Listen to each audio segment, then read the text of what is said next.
Carlos V había cuidado con esmero la educación de su hijo y heredero Felipe, quien desde su infancia recibió instrucción en todas las materias a través de maestros escogidos personalmente por el emperador.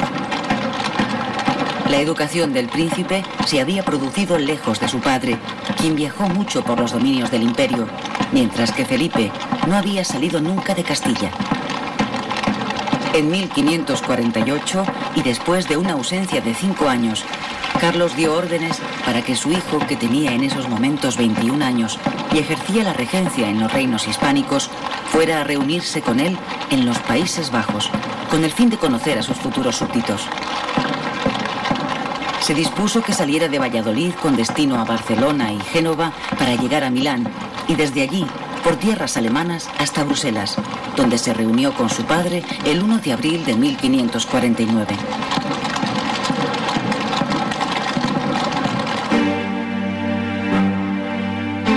En honor del príncipe Felipe se organizaron multitud de festejos como los llevados a cabo en Bruselas, pero fueron las fiestas del Palacio de Vinche, residencia habitual de su tía y regente en los Países Bajos, María de Hungría, los que dejarían una profunda huella en el joven príncipe.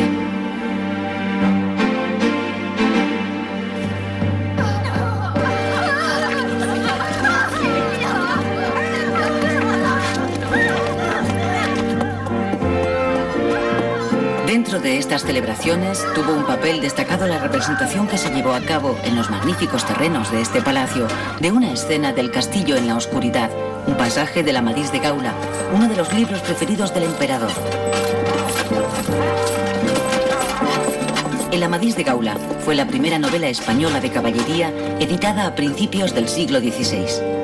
En ella, Amadís, caballero cortesano perfecto, sale victorioso en sus aventuras, teniendo como enemigos a gigantes, caballeros inicuos, enanos malvados, magos o animales monstruosos. El imperio inmenso que heredó Felipe II llevará también aparejado una lucha constante contra los enemigos de su padre y con otros que surgirán durante su reinado. Así, Francia mantendrá la misma hostilidad que llevó a Carlos V a mantener 5 guerras contra este país. Inglaterra, donde empezó a triunfar el protestantismo, se convirtió con Isabel I en otro gran enemigo. El imperio turco fue más que nunca una pesadilla para la monarquía de Felipe II. Las incursiones de los barcos turcos habían hecho del Mediterráneo un mar inseguro, con saqueos continuos a las ciudades de las costas levantinas y africanas.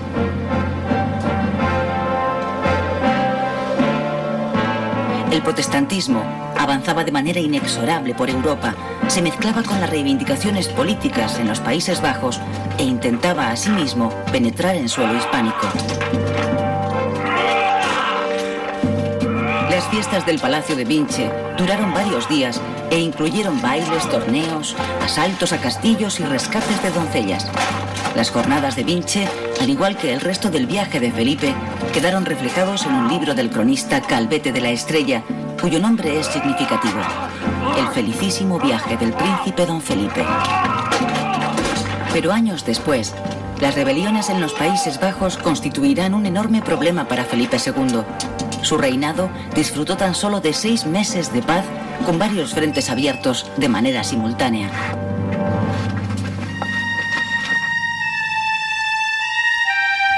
El mantenimiento del imperio heredado de su padre y la defensa de la religión católica serán los ejes sobre los que Felipe II ejercerá su gobierno.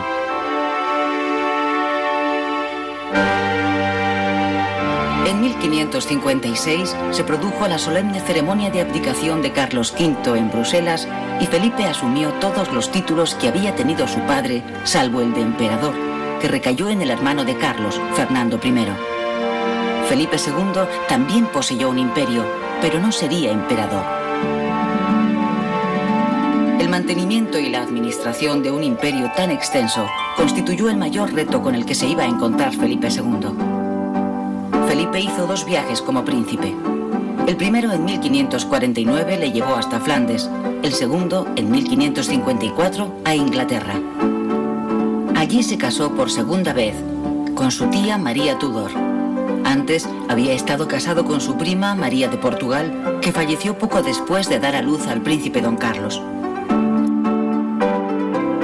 Felipe fue rey consorte de Inglaterra durante 4 años, aunque solo pasó 15 meses junto a su esposa, cuya muerte en 1548, sin haber tenido descendencia, dio al traste con la posibilidad de una unión con Inglaterra. El monarca, que regresó a España con 32 años en 1559, ya no abandonaría más la península, aunque a partir de 1580 pasó 2 años en Lisboa, cuando las circunstancias históricas pusieron el trono portugués en sus manos.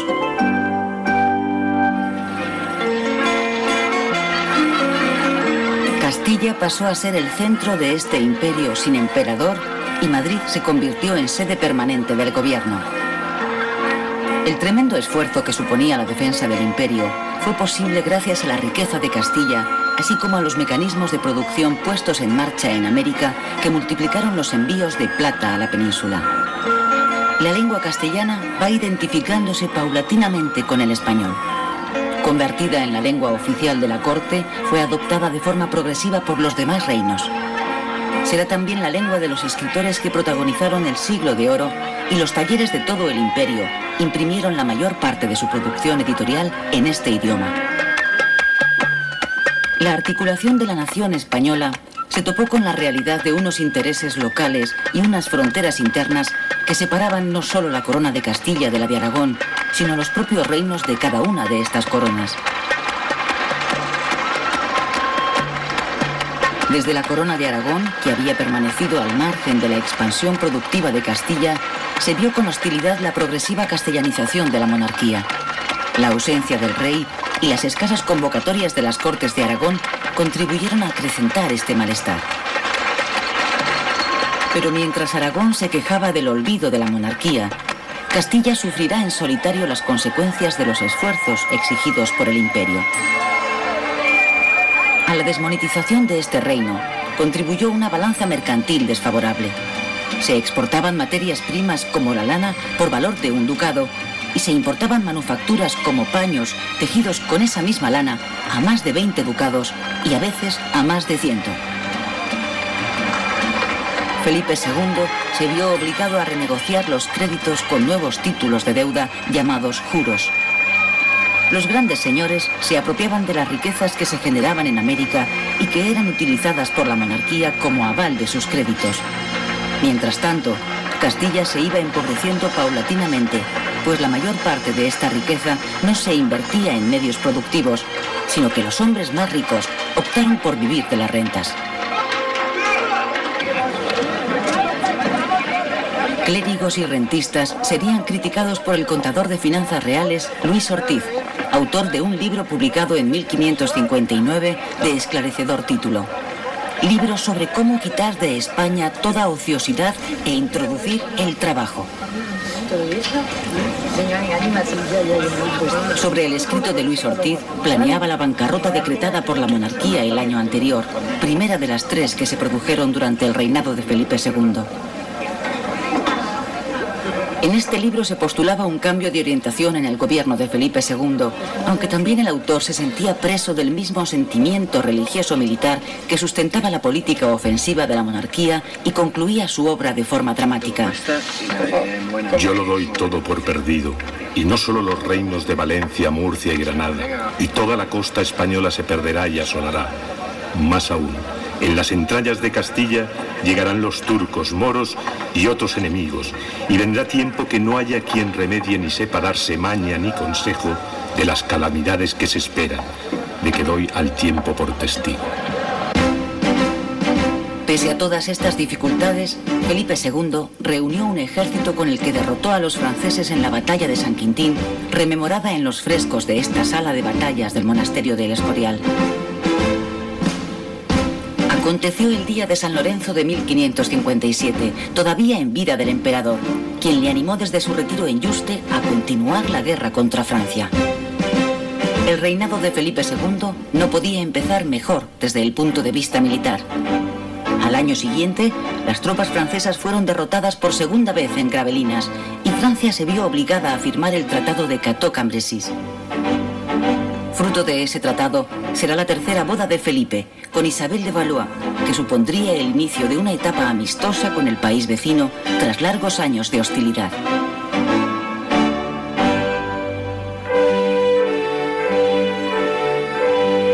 Para conmemorar el éxito de la batalla de San Quintín se construyó el monasterio de El Escorial. Se empezó a levantar en 1563, terminándose 21 años después, en 1584. Los primeros planos se deben a Juan Bautista de Toledo, y tanto este arquitecto como su sucesor, Juan de Herrera, eran arquitectos forjados en el Renacimiento italiano. Pero sería Felipe II el que en realidad impuso su sello personal en cada uno de los rincones de este edificio, mitad mausoleo, mitad palacio.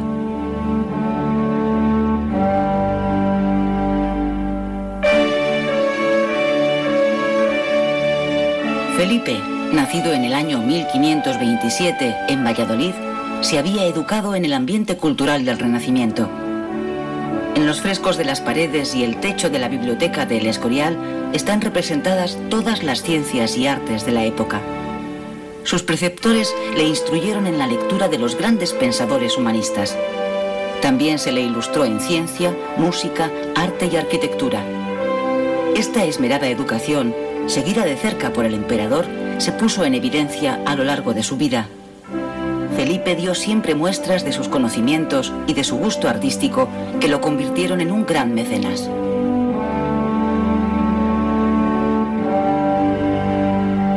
En el momento de su muerte, la biblioteca acogía más de 14.000 volúmenes. Se trataba de la mayor biblioteca privada de Occidente, destacando entre sus fondos 1.500 obras en griego, 94 en hebreo y alrededor de 500 códices árabes.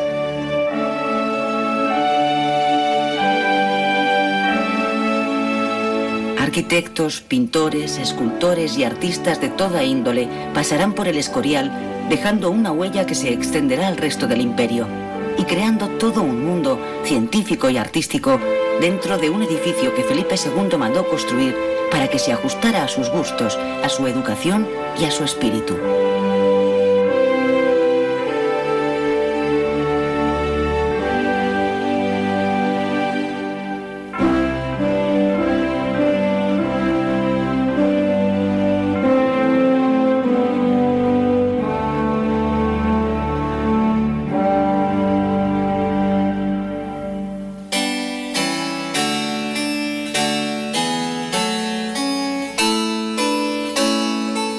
Tiziano fue también pintor predilecto de Felipe II. Su encuentro en Augsburgo, en 1551, recordaría a Tiziano la visita que le hiciera el emperador en ese mismo lugar 2 años antes.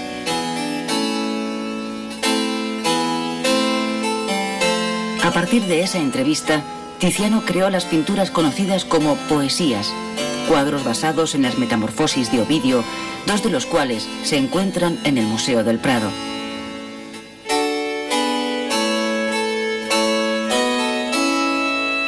Dánae recibiendo la lluvia de oro, en la que la tradicional figura de Cupido en este relato mitológico ha sido sustituida por una vieja celadora que sirve de contrapunto a la sensual figura de Dánae.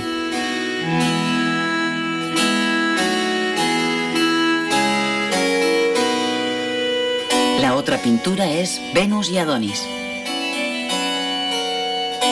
Sobre ella existe una carta de Tiziano a Felipe II que nos ofrece algunos datos sobre la naturaleza e intención de esta serie de pinturas.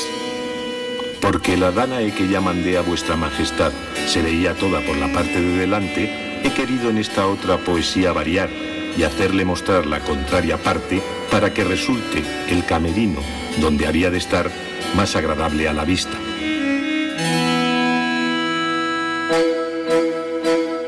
Por otra parte, los grabados de ciudades o las colecciones de mapas, fruto de la pasión de Felipe por la geografía, dieron una imagen precisa de la España del siglo XVI y de las posesiones que el rey tenía a lo largo del mundo. Poco Pocos reyes de su época tuvieron un conocimiento tan preciso de la geografía y de la historia de la corona de Castilla como lo tuvo Felipe II a través de la extraordinaria obra promovida por él entre 1575 y 1581, conocida como las Relaciones Topográficas, que proporcionaron una información detallada de la población, economía e historia de unas 600 poblaciones.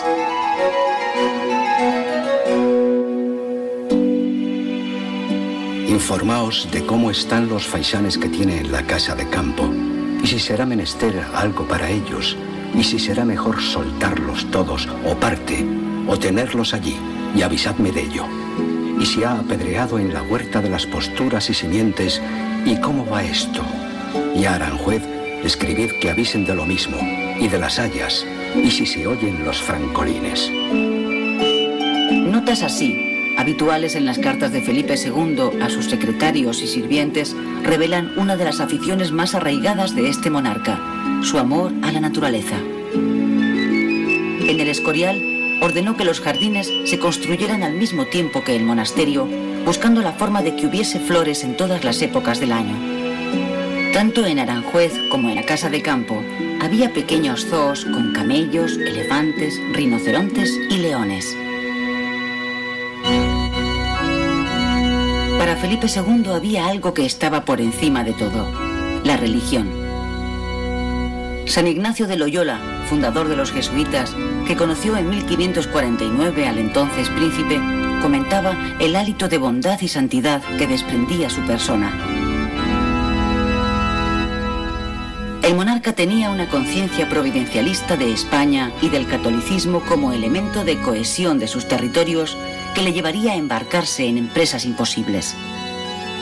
Creía que la monarquía hispánica tenía la misión de salvar a la humanidad de cualquier herejía o disidencia. Por ello excluía cualquier concesión a los herejes o rebeldes, algo que se pondría de manifiesto en el conflicto de los Países Bajos.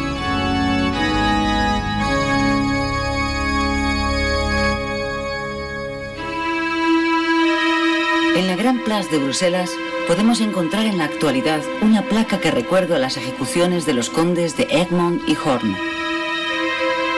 La oposición de la nobleza de los Países Bajos al gobierno de Felipe II se centró en el problema religioso.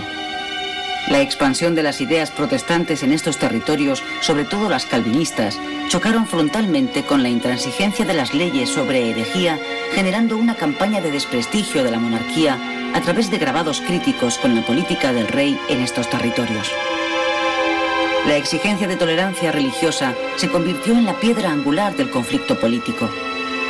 La llegada en 1567 del duque de Alba, tan buen general como mal gobernante, con un gran ejército, acrecentó el abismo interpuesto entre dos concepciones diferentes de la vida y del gobierno y quedó reflejada en grabados que mostraban la crueldad de los soldados de la monarquía de Felipe II. El Tribunal de los Tumultos, conocido como Tribunal de la Sangre, ejecutó sumariamente a 247 personas en los 3 primeros meses de 1568, lo que no hizo sino agravar el conflicto. Una larga etapa de rebeliones, junto a los atrasos en la paga a los soldados de los tercios, propiciaron el saqueo de la ciudad de Amberes en 1576. Todos estos acontecimientos minaron la autoridad del monarca en los Países Bajos y exacerbaron los ánimos de los rebeldes flamencos. Si Felipe no estaba dispuesto a hacer concesiones religiosas en Flandes, menos aún las haría en España. Los autos de fe de Valladolid y Sevilla, donde se descubrieron 2 focos luteranos, supusieron la ejecución de 62 protestantes. La Inquisición tuvo un papel decisivo en la uniformidad religiosa e ideológica, siendo un instrumento muy eficaz de control social. La represión de la Inquisición fue tan intensa que no escapó a ella ni el arzobispo de Toledo y primado de España, Bartolomé de Carranza.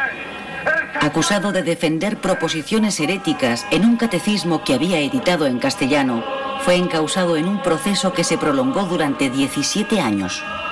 Gracias a la intervención del Papa, pudo trasladarse a Roma, donde moriría. Felipe II se mostró inflexible, negándose a interceder por Carranza, pese a que en su inculpación tuvo mucho que ver la enemistad que le profesaba Valdés Salas, el inquisidor general. Otro personaje relevante, Teresa de Cepeda y Ahumada, más tarde Santa Teresa de Jesús, sufrió también un amago de proceso de la Inquisición, aunque en este caso encontraría el amparo del rey. Nos llamamos carmelitas porque el profeta Elías... Santa Teresa nació en Ávila en el seno de una familia de conversos de noble estirpe castellana. Profesó en la orden carmelita y tras una etapa ascética que la mantuvo en una lucha espiritual agotadora, comenzaron sus experiencias místicas. Podéis verlo en el libro. En el año 1566 escribió Camino de Perfección, una obra de carácter ascético, guía espiritual dedicada a las monjas y programa de acción contra la Reforma protestante. Esta obra forma parte de una trilogía sobre la vida mística, junto al libro de la vida y las moradas. ¿También siguieron viviendo solos? Se juntaban, pero para poder vivir solos sin molestarse. Como consultores del Santo Oficio de la Inquisición. La revisión de los teólogos censores sobre la obra fue rigurosa y el manuscrito volvió a su autora salpicado de advertencias y tachones. A su manera de interpretar la religión. No mueva esa. Teresa de Jesús volvió a escribir de nuevo toda la obra, ajustándose a las indicaciones de los censores y autocensurándose. Una alegoría sobre el juego del ajedrez con la que Santa Teresa explica la diversidad de la oración a través de una imagen sencilla y fácil de asimilar por todo el mundo, fue eliminada por la autora ante el temor de transgredir las normas de conducta de una comunidad religiosa que había declarado inmoral este juego. He querido reunir a toda la El nuevo texto nos permite contar con dos manuscritos. La primera redacción, antes de someterse a la censura, fue utilizada en la edición preparada por Fray Luis de León y Felipe II la incorporó enseguida a su biblioteca. Esta edición contiene muchos de los párrafos suprimidos como consecuencia de la presión inquisitorial, como el referido al ajedrez. Hemos examinado atentamente el dictamen que vuestra reverencia... La sensibilidad religiosa de Felipe debió encontrar en Santa Teresa un buen referente espiritual. Sus obras se convirtieron en libros de cabecera para el rey, que la protegió contra las acusaciones de heterodoxia, asegurándose además de que todos sus libros y documentos entraran a formar parte de su biblioteca en el Escorial. Con gobierno independiente de la de los frailes calzados. Parecía mantenerse una cierta ambigüedad entre las inquietudes culturales del primer Felipe como príncipe renacentista y el Felipe Rey, que se convierte en el principal defensor de la contrarreforma iniciada en el Concilio de Trento, inflexible ante la disidencia protestante. Las imprentas de Plantin Moretus en Amberes, convertidas ahora en museo, contaron con el mecenazgo del rey y disfrutaban de una gran libertad editorial para la época. Benito Arias Montano, bibliotecario del Escorial, publicó allí la Biblia Políglota, un testimonio de humanismo promocionado por el propio rey. Sería dentro del suelo hispánico donde Felipe II mostró su cara más conservadora. Una regulación editorial estableció la censura previa de todas las obras, creándose las primeras listas de libros prohibidos en el Índice Inquisitorial de 1559. Se obligó a regresar a la península a todos los universitarios que estudiaban en el extranjero, mientras que profesores como Martínez Cantalapiedra o Fray Luis de León fueron procesados por la Inquisición. Sin embargo, en este mismo periodo, la literatura española alcanzó un nivel espléndido. La novela caballeresca continuó la pauta establecida en el Amadís de Gaula. La novela picaresca tendrá una gran aceptación pese a no ser del agrado del poder, y la literatura espiritual dará personajes de la talla de Santa Teresa de Jesús o San Juan de la Cruz.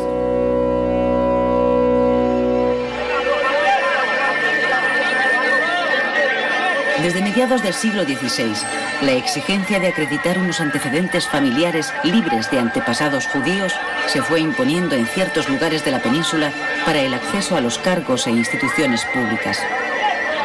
Aunque estas medidas no se generalizaron, el hecho de que esta exigencia de limpieza de sangre proviniera de la propia sociedad y no de disposiciones regias refleja un problema de convivencia muy presente en la población hispánica de la época.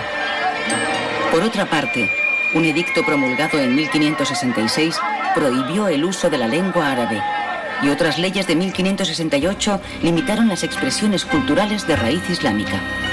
La consecuencia inmediata fue una sublevación de grandes proporciones en las Alpujarras. La acción militar de los tercios imperiales, al mando de don Juan de Austria, acabó con el levantamiento. Las consecuencias no se hicieron esperar. Más de 80.000 moriscos fueron deportados o dispersados por diversos lugares de Castilla, primer paso de su expulsión de la península que se produciría en 1609 durante el reinado de Felipe III.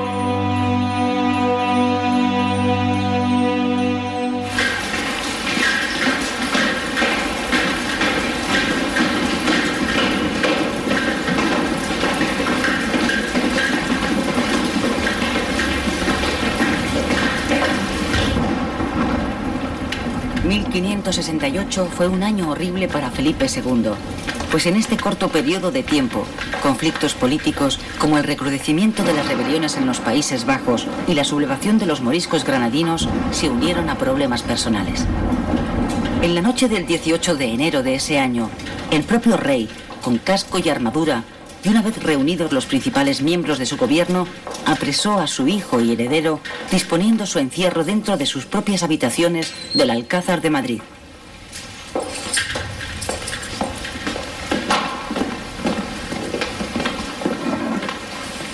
¿Qué es esto? ¿Qué hacéis? El príncipe Carlos era hijo de la primera esposa de Felipe, María Manuela de Portugal, y había sido jurado heredero en 1560. Sin embargo, el rey nunca confió en él. La agitada vida del heredero y los enfrentamientos con su padre y otros miembros del gobierno, como el duque de Alba, culminaron cuando don Carlos se implicó en una serie de acciones sospechosas de traición a la monarquía.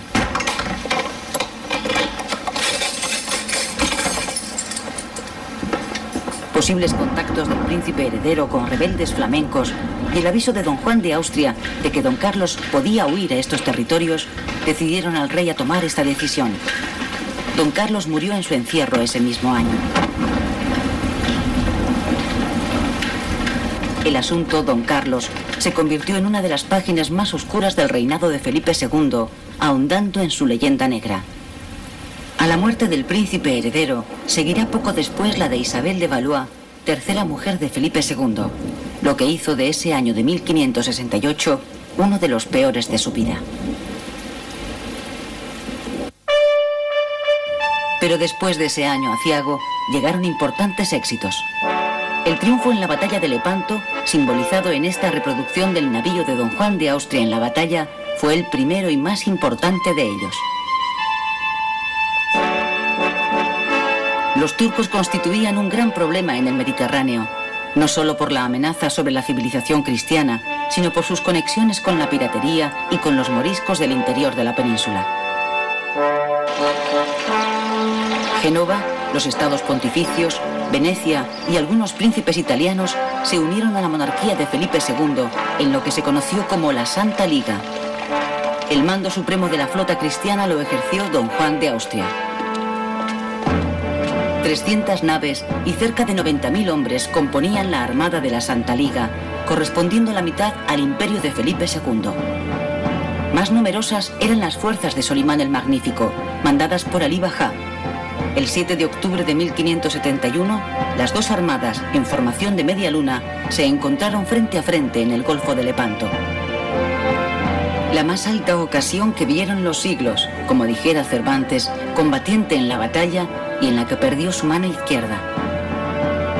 El enfrentamiento terminó al atardecer con el triunfo absoluto de la armada cristiana. El Imperio Otomano quedó maltrecho y nunca más volvió a constituir una amenaza para Occidente. Felipe II obtuvo el mayor éxito militar de su reinado y don Juan de Austria fue encumbrado en todo el mundo cristiano.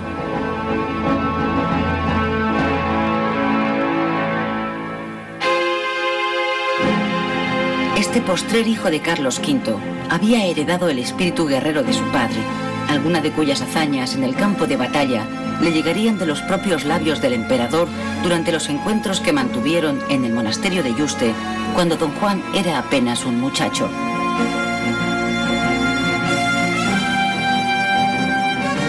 La última misión que Felipe II encomendó a su hermanastro fue apaciguar las rebeliones de los Países Bajos. Nombrado gobernador de estos territorios, don Juan encontró la muerte por enfermedad en la ciudad de Namur. Esta iglesia de la ciudad belga guarda tras el altar mayor una placa en recuerdo de su muerte. El corazón y otros órganos fueron depositados aquí, mientras su cuerpo viajaba hacia la península ibérica. Por último, fue enterrado en el monasterio de El Escorial.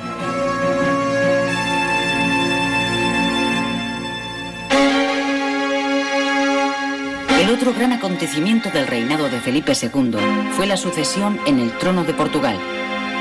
A la muerte de Sebastián de Portugal, hijo de Juan de Portugal y Juana de Austria, hermana de Felipe II, se presentaba por fin la posibilidad de la anhelada unión con este reino, perseguida desde los tiempos de los reyes católicos. Sebastián de Portugal había desaparecido en África durante la batalla de Alcazarquivir sin hijos ni herederos directos, dejando el trono en manos del cardenal Enrique, de 67 años, quien moriría poco después. Felipe era además hijo de otra princesa portuguesa, Isabel, y reivindicó el trono lusitano frente a don Antonio, prior de Crato, que presentó su candidatura como nieto ilegítimo del rey Manuel I. El apoyo militar de Francia e Inglaterra a don Antonio no iba a impedir a las tropas del duque de Alba, con el apoyo marítimo de la flota mandada por el marqués de Santa Cruz, invadir Portugal.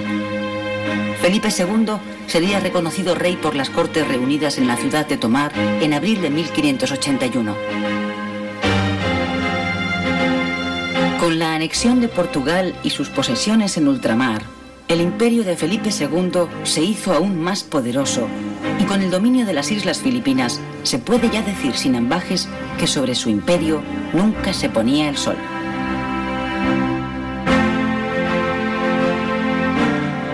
Pero este enorme imperio suscitará enseguida la animadversión de los países europeos, sobre todo de Francia e Inglaterra, que a partir de ese momento concentrarán toda su energía en menoscabar el poderío de la monarquía de Felipe II.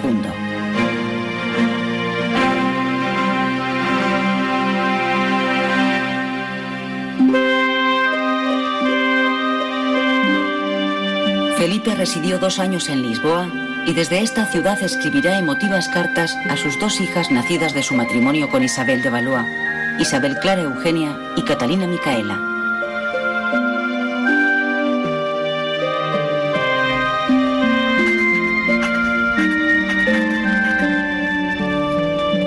El amor a su familia fue uno de los rasgos característicos del rey, sobre todo a partir de la madurez. Felipe II tuvo 11 hijos en total, aunque solo 4 llegaron a la adolescencia. Dentro de este ámbito familiar, la relación de Felipe con Isabel y Catalina fue especialmente entrañable, sobre todo con la mayor, Isabel Clara Eugenia, quien vivió en El Escorial, ocupando las habitaciones reservadas a la reina al otro lado de la basílica, frente a las del rey.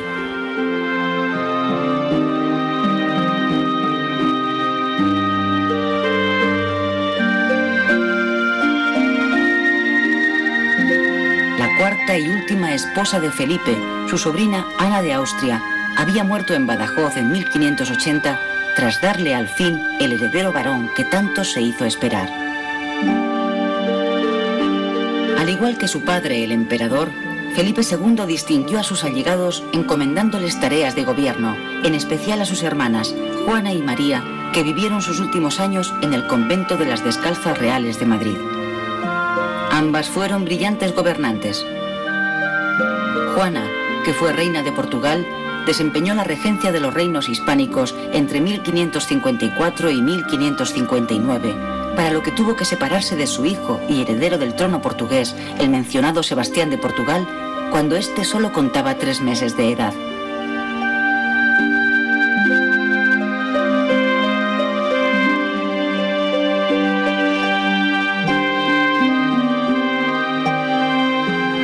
María se casó con el emperador Maximiliano II y cuando regresó de Alemania, después de enviudar, tras una ausencia de 30 años, Felipe se emocionó mucho.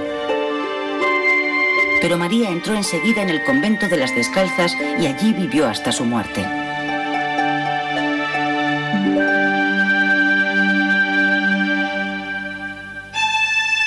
A su vuelta a Madrid desde Lisboa, Felipe se encontró un panorama prometedor. Los ingresos llegados de América se habían multiplicado y la paz reinaba en el Mediterráneo gracias a una serie de treguas con el sultán otomano. Pero los acontecimientos en los Países Bajos seguían siendo preocupantes. Se formó entonces el eje Holanda, Francia e Inglaterra contra la monarquía de Felipe II. La anexión de Escocia por Inglaterra y la ejecución de la reina católica María Estuardo contribuyeron decisivamente al empeoramiento del conflicto. La idea de una invasión de Inglaterra empezó a madurar. En este país se había impuesto el protestantismo de la mano de la reina Isabel I.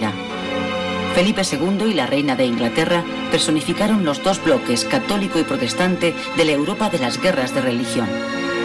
Además, Inglaterra mandó una flota de 25 barcos bajo el mando de Sir Francis Drake con el propósito de atacar las naves españolas y destruir las propiedades hispánicas en América. La flota inglesa saqueó Vigo antes de partir hacia el Caribe, donde capturó Santo Domingo y tomó a saco la ciudad de Cartagena de Indias.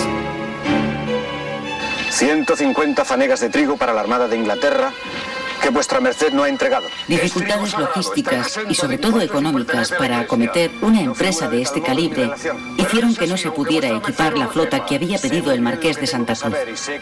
Los impuestos volvían a sangrar la ya empobrecida economía castellana.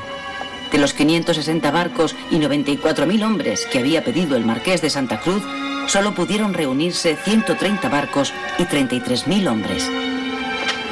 El éxito de la operación militar dependía de la posibilidad de que los 17.000 soldados veteranos que se encontraban en los Países Bajos se unieran a la invasión. Don Álvaro de Bazán, marqués de Santa Cruz, encargado inicialmente de la expedición, murió en Lisboa mientras ultimaba la preparación de la flota y el mando supremo pasó al duque de Medina Sidonia, que zarpó hacia las costas inglesas.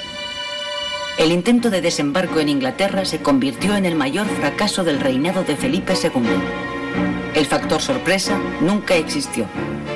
La mayor maniobrabilidad de los barcos y cañones ingleses causaron graves daños a la flota española, impidiendo su desembarco. Además, la falta de comunicación entre la Armada y las tropas de Flandes, así como la intervención de los holandeses, imposibilitó la llegada de refuerzos. La Armada, muy dañada, decidió regresar por el Mar del Norte rodeando Escocia e Irlanda. El final es bien conocido. Durante el trayecto, las tempestades terminarían por diezmar al resto de la flota.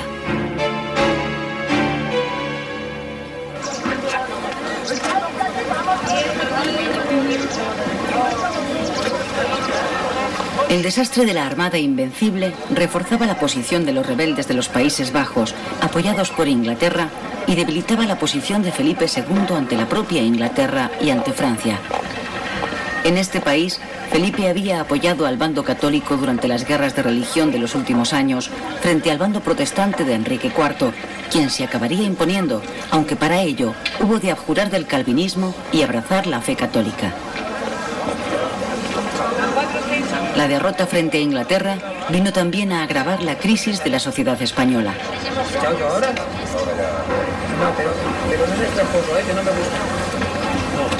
La nobleza y el clero fueron los estamentos privilegiados que gozaron de grandes exenciones fiscales. Pero América proporcionó grandes fortunas a una burguesía emergente que empezó a escalar posiciones sociales. Los grandes burgueses se inclinarán por el rentismo, al mismo tiempo que se impone un sistema de valores parasitarios con ansias de grandeza y lujo y que despreciaba el trabajo manual. Hacia finales del siglo XVI se consideraba que había un solo campesino trabajando por cada 30 ciudadanos no productores.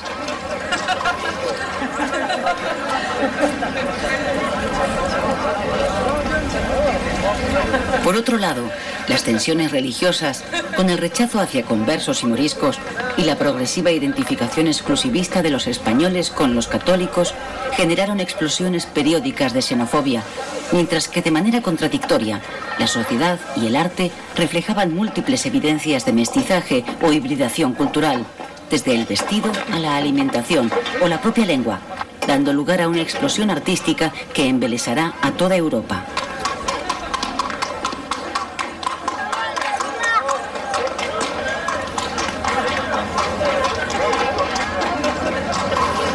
La conciencia de pertenecer a un gran imperio creó en la población un falso sentido de la realidad, produciendo espejismos, engaños o fantasías que la literatura del siglo de oro explotaría de forma magistral.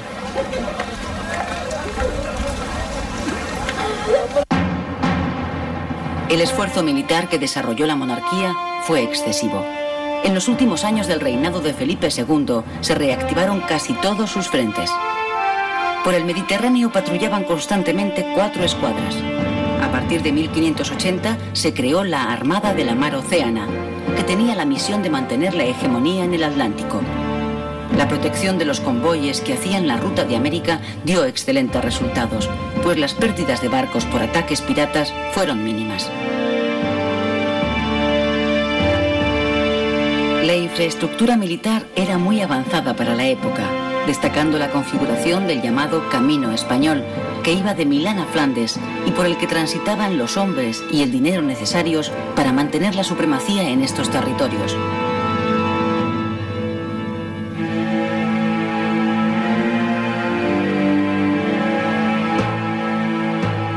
Durante el reinado de Felipe II, la leyenda negra antiespañola, que se había iniciado a finales del siglo XV, se articuló sobre todo en torno a la Inquisición, a la política exterior y al trato dado a los indígenas de América, así como a la propia persona del rey. Otra característica de esta leyenda negra, en comparación con otras similares, fue la participación en ella de personas de la propia monarquía hispánica, como Bartolomé de las Casas o Antonio Pérez. El caso del secretario de Estado de Felipe II, Antonio Pérez, resultó sorprendente y enigmático. El asesinato en Madrid de Juan de Escobedo, secretario de don Juan de Austria, instigado por Antonio Pérez y con la probable aceptación del monarca, marcará los últimos años del reinado de Felipe II. Juan de Escobedo había sido nombrado secretario de don Juan a instancias de Pérez, con la intención de controlar las supuestas ambiciones del hermano del rey. En 1576, Felipe II consideró que su hermano era la única persona capaz de salvar la situación de los Países Bajos y decidió enviarlo con la misión de conseguir la paz en estos territorios.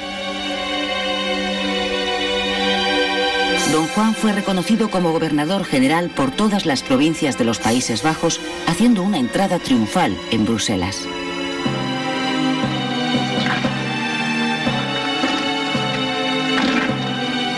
Escobedo volvió entonces a la corte con una serie de peticiones en nombre de su señor y en el suyo propio, pero tras 8 meses en Madrid sin conseguir nada, a Escobedo se le acabó la paciencia y empezó a amenazar a Pérez. Escobedo conocía el doble juego que el secretario de Felipe hacía ante el rey sobre las supuestas pretensiones de don Juan de Austria. Durante su estancia en la corte, Escobedo tendría también conocimiento de los secretos de Estado que Antonio Pérez y la princesa de Éboli vendían a los enemigos de Felipe II. Ante el peligro de ser descubierto por Escobedo, Pérez decidió hacerle matar, convenciendo al monarca de la necesidad de este crimen de Estado por la influencia negativa que el ambicioso Escobedo podría tener sobre don Juan. Esto fue lo que el propio Felipe II diría durante el largo proceso contra Antonio Pérez. Sabe muy bien la noticia que yo tengo de haber el hecho matar a Escobedo y las causas que me dijo había para ello.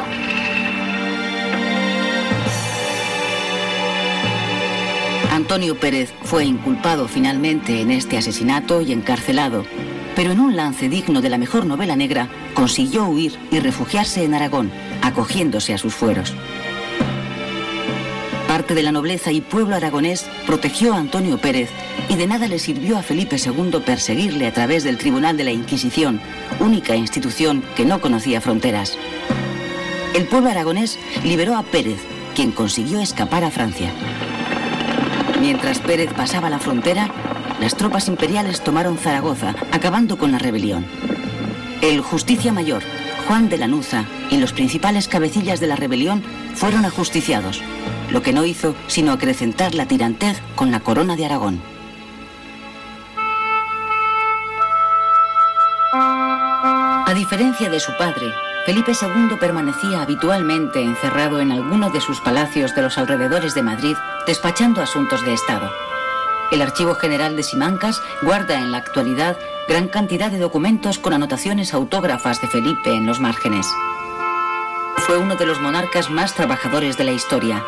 En una ocasión estudió y firmó 400 documentos en un solo día. El trabajo de despacho del rey resultaba agotador. Hasta ahora no he podido desenvolverme de estos diablos de papeles. Y aún me quedan algunos para la noche. Y aún llevo otros para leer en el campo, a donde daremos una vuelta ahora. El rey eligió gobernar su imperio y sus ejércitos desde Castilla, exigiendo que todos los asuntos se le remitiesen para examinarlos personalmente. Este grado de centralización creó serios problemas administrativos, tanto por el volumen de los casos a tratar como por las enormes distancias que separaban Madrid de las provincias periféricas del imperio. Una carta enviada desde Filipinas a Madrid tardaba casi un año en llegar, y una desde Nápoles cerca de un mes.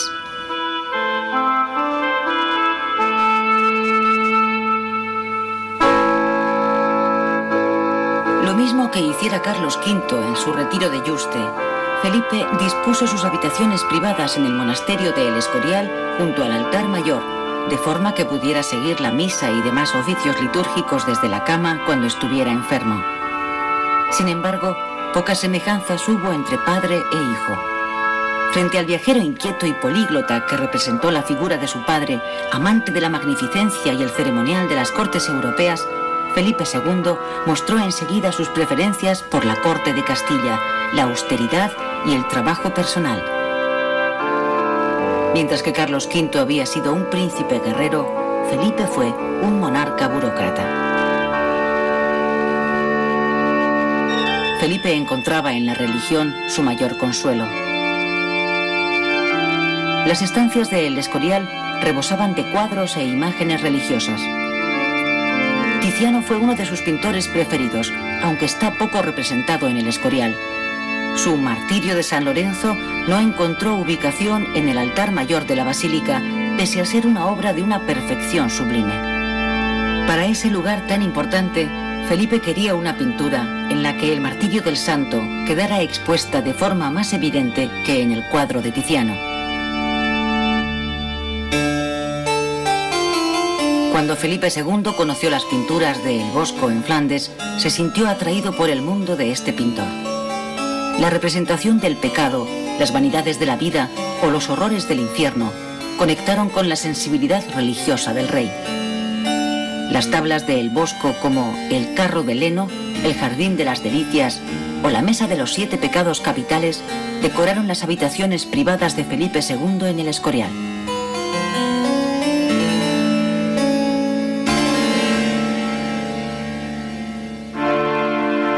Por el contrario, la pintura de El Greco no resultó del agrado del rey.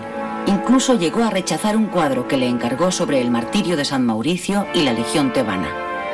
El Greco tardó 2 años en terminar esta obra, destinada a la primera capilla de la iglesia del monasterio. Tal vez El Greco hizo un cuadro para ver y meditar, una pintura exquisita, pero Felipe quería una obra clara y accesible, capaz de llegar con inmediatez al corazón de todos. El Greco retrató a Felipe II en varios cuadros, como la alegoría de la Santa Liga y el entierro del conde de Orgaz. En este gran cuadro, Felipe aparece en la parte superior derecha de la gloria. En el momento en que el Greco pintó el cuadro, el rey aún no había muerto, pero se encontraba muy enfermo en El Escorial. La presencia de Felipe II en el cielo desmiente el posible enfado del pintor con el rey por el asunto del cuadro de San Mauricio.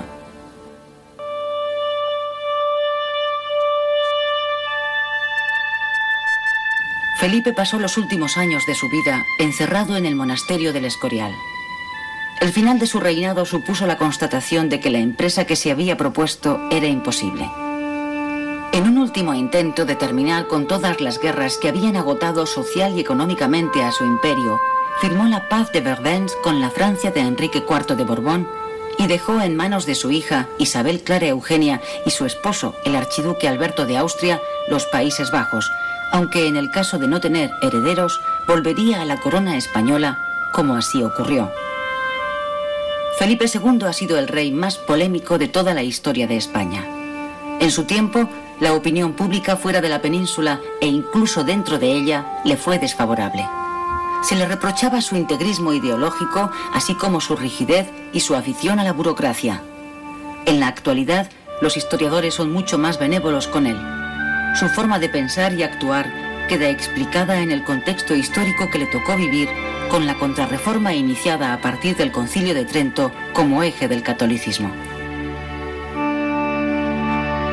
El drama de la muerte de su hijo don Carlos ha permitido evocar el desgarro que supone para un padre la contradicción entre su amor paternal y el servicio a la razón de Estado. Su endurecimiento final no fue sino el inevitable desenlace de un imperio en el que no se ponía el sol, pero que estaba lleno de sombras. Felipe II quiso ser consciente en todo momento de su muerte para afrontarla como tenía meditado. Pidió el crucifijo con el que habían muerto sus padres y mientras sonaban las oraciones de los presentes, expiró. Eran las 5 de la madrugada del día 13 de septiembre de 1598 y el coro de niños del monasterio cantaba la misa de alba. Como dice uno de sus biógrafos, después de su muerte, Felipe II traspasó el ámbito de la historia para situarse en el del mito y la leyenda.